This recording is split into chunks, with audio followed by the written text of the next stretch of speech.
Welcome to the Billboard Mastery Podcast, where you will learn the correct way to identify, evaluate, negotiate, perform due diligence on, select the construction type, build, rent the ad space, and operate billboard signs. And now, here is your host, the guy that built from scratch the largest privately owned billboard company in Dallas-Fort Worth, Frank Rolfe. I can sum up the entire billboard industry into just three words: supply and demand. This is Frank Rolfe with the Billboard Mastery Podcast. We're going to talk about supply and demand and why the entire world of billboards revolves around that very simple premise. Now, let's start off with how billboards came to be valuable anyway. Because if you look at back in the beginnings of time, back in the 1800s, the 1900s, all the way through about 1960, there was no money in the billboard industry. And that's because anyone could build a billboard anywhere they wanted. If I had a restaurant and I wanted to put up a sign that said, "Exit now from my restaurant," I just would paint it on a piece of plywood and I'd nail it to a tree. Or if I wanted to make it bigger, I'd put in a couple old telephone poles and attach it to that. Or maybe I'd paint it on the roof of a barn or on the wall of a building, because there were no ordinances back then. Nothing. So you didn't need a billboard company because any idiot could just go out and paint their ad and place their ad anywhere they wanted. You probably have seen photos of Route 66 back in the day. It's just a giant barrage of signs.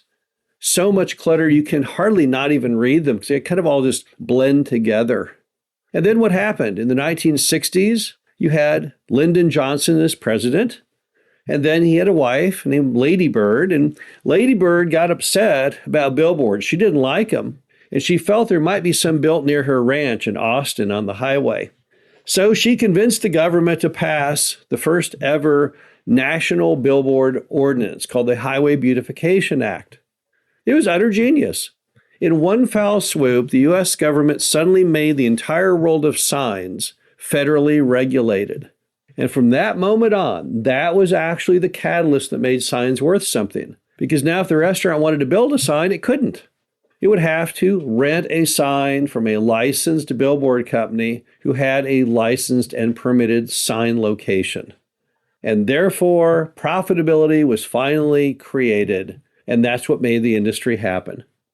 And to this day, billboards are always profitable because we are a federally regulated industry. Now, the government has also regulated other things in the past. It regulated the airline industry at one time, regulated the trucking industry, but they always later deregulated them. So after they got people all excited about how much money they could make, they would deregulate them and everyone would go broke.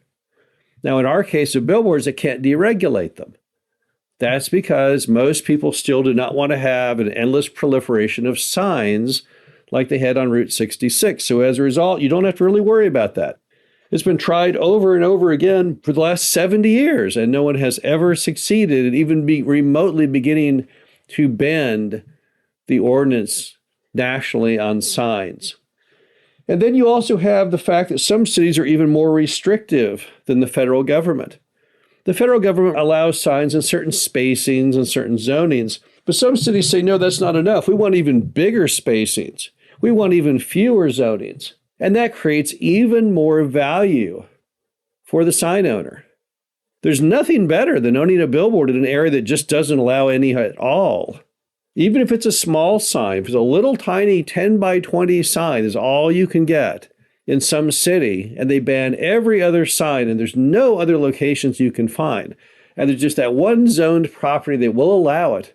That little 10 by 20 sign may be as valuable as a giant 1448 on some highway where there's a whole lot of signs.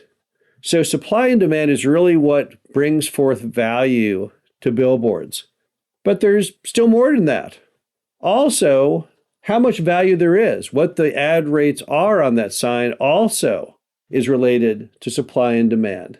The first issue is how many signs are there on that section of road? Whether it's a highway or a secondary, how many raw billboards do we have there? Because the fewer the signs are, the more value your sign will have. Even if it's a much bigger, larger interstate highway, if there's tons and tons of signs, a sign every 500 feet, both sides of the highway, that might have less advertising value than a smaller road with less traffic that has much fewer signs. So the sheer number of signs would influence the supply and demand, and therefore the ad cost.